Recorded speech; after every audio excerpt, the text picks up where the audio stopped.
छोटा उदेपुर तालुका के भीलपुर गांव में आज़ादी के 75 सालों के बाद भी मानो रोशनी यानी कि बिजली की कोई भी सुविधा नहीं मिलते हुए गांव लोगों को दिन हो या रात अंधेरे में ही बसर करने की नौबत आन पड़ी है। गतिशील गुजरात के विकास कार्य की बड़ी बड़ी गुणबांगे पुकारने के बीच राजकीय पार्टी और विशेष रूप से शासन पार्टी की गंभीर पोल खुली है। आजादी के 75 साल के बाद भी छोटा उदेपुर जिला के भीलपुर गांव में विकास से मानो वंचित बना हो, वैसा ये गांव आज भी रोशनी यानी कि बिजली की गुहार लगाने के साथ अंधेरे में तड़पता हुआ नजर आ रहा है। छोटा उदेपुर जिला में आया हुआ भीलपुर गाँव जो छोटा उदेपुर जिला के मुख्य मथक से सिर्फ 12-15 किलोमीटर की दूरी पर ही आया हुआ है। 4000 लोगों की आबादी धारित ये गांव का विस्तार इतना कम है कि यहाँ पर प्राथमिक सुविधा का कोई भी नामो निशान नहीं है। यहाँ पर गांव के एक तरफ नदी बहती है तो वहीं अन्य विस्तार में कोतर और जंगल विस्तार होने के बीच नदी के उस पार गुजरना भी कठिन बनता है। सबसे बड़ी और मुख्य समस्या यहाँ पर बिजली की है।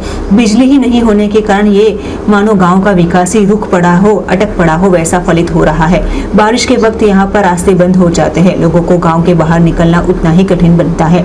ऐसे में बिना बिजली के साथ विशेष रूप से गांव के बच्चों का शिक्षण ही मानो बंद हो चुका हो वैसा बन चुका है। बच्चों को बिना बिजली के साथ शिक्षण की प्राप्ति में भी उतनी ही कठिनाइयां भुगतनी पड़ रही है। दिन में शाला में तो जाते हैं लेकिन रात को घर पर उसका ही अभ्यास पढ़ाई करने के लिए बिना बिजली के कारण वे लोगों को मजबूरन अब निरक्षर यानी कि बेपढ़ाई रहने की नौबत आन पड़ी है, जिस अंतर्गत अब बच्चों का विकास यानी कि शिक्षण की भी गंभीर समस्या बनते हुए ये गांव में कोई शादी के लिए लड़की देने के लिए भी तैयार नहीं है। वैसी गांव लोगों ने नाराजगी व्यक्त की थी। यहाँ पर न ही 108 आती है और न ही कोई भी अन्य इमरजेंसी सेवा। अगर किसी बच्चे या फिर महिला को ले जाना हो तो वे लोगों को काफी 2 किलोमीटर पैदल चलकर जाने की नौबत आन पड़ती है। यहाँ अभी भी कोई भी सरकारी योजना का लाभ नहीं मिला।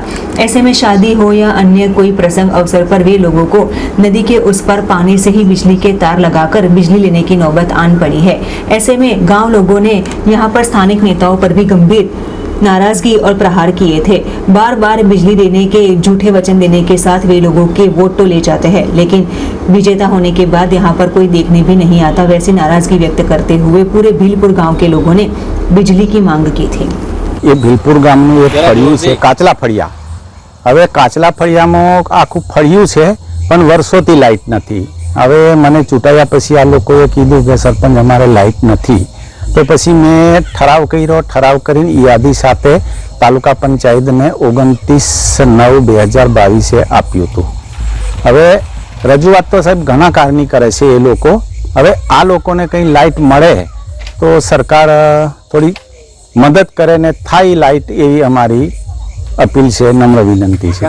હું જિલ્લા પંચાયતના સભ્યને બી આપ્યું છે નકલ એક અને જીવ બોર્ડમાં બી આપી છે। હા, વિકાસ એટલે નથી થયેલું સાહેબ, રોડથી વંચિત છે। અમે આ સાલ 15માં નાના પંચમાં લીધો છે।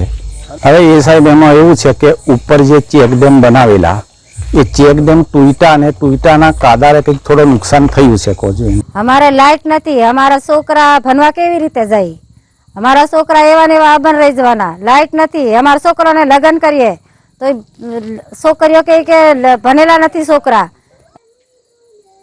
વોટો જોવે તે અમારા ઘરું में મોણો દેખાડે અને પછી પાછા જતા રહે। અમારે એક વોટ લાખ રૂપિયાના નહીં રહે અમારા घर में थी।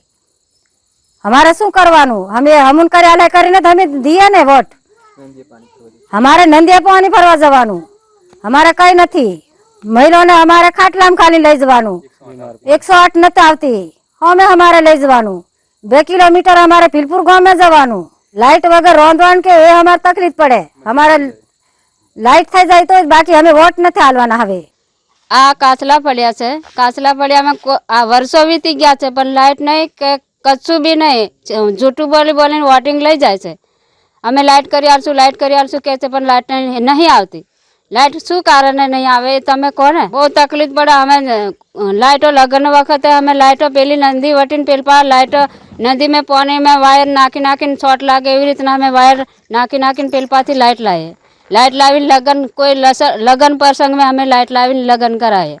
भणवा में तकलीफ, बधा में तकलीफ। अमने रात बरात हमारे केवी रीते रहवानुं? छोकरा भणवा जता हो रही जाए, केर नहीं जता ना स्कूल हो नहीं जता। गामना फड़ियाना रहीशों ने बहुत मोटी तकलीफ है। वारंवार ગ્રામ પંચાયતમાં ગ્રામસભામાં અમે વારંવાર રજૂઆત કરી ચૂંટાયેલા પ્રતિનિધિઓને, તે છતાં આનો કોઈ જવાબ મળતો નથી. તાલુકા પંચાયતના હાલના સભ્ય છે એમને પણ અમે રજૂઆત કરી, જિલ્લા પંચાયતના સભ્ય છે એમને પણ રજૂઆત કરી, અને વિદ્યુત બોર્ડ સબ ડિવિઝન તેજગઢ મુકામે પણ અમે ઘણીવાર રજૂઆત કરી, છતાં એનો કોઈ નિકાલ મળેલ નથી. આઝાદીના 70 વર્ષ થઈ ગયા અને 75 વર્ષથી અમૃત મહોત્સવની આ સરકાર વાતો કરે છે, પણ કોઈ સૌનો સાથ સૌનો વિકાસની વાતો કરે છે, પણ એ વિકાસ માત્ર કાગળિયામાં છે, વિકાસ થયો નથી. એટલે અમારી એક લાગણી છે, એક માગણી છે કે અહીંયા આ ફળિયાના લોકોને તાત્કાલિક ધોરણે લાઇટ મળે. અને લાઇટનો એવો પ્રોબ્લેમ એવું નહીં, રસ્તાનો પણ તકલીફ છે, પાણીની પણ તકલીફ છે, દરેક બાબતે તકલીફ છે. અમારી તો એવી લાગણી છે કે અહીંયા આ ફળિયાના લોકોને સુવિધા મળે. સરકાર એવું કહે છે કે સૌનો સાથ સૌનો વિકાસ, એના માટે એક અમારી લાગણી છે અને માગણી છે. એથી અમને સરકારશ્રીને વિનંતી કરીએ, જો આનો 7 દિવસની અંદર કોઈ નિરાકરણ નહીં આવે તો અમે 2024નું જે લોકસભાનું જે ઇલેક્શન આવે છે એમાં અમે બહિષ્કાર કરવાની આ ચીમકી ઉઠાવી છે.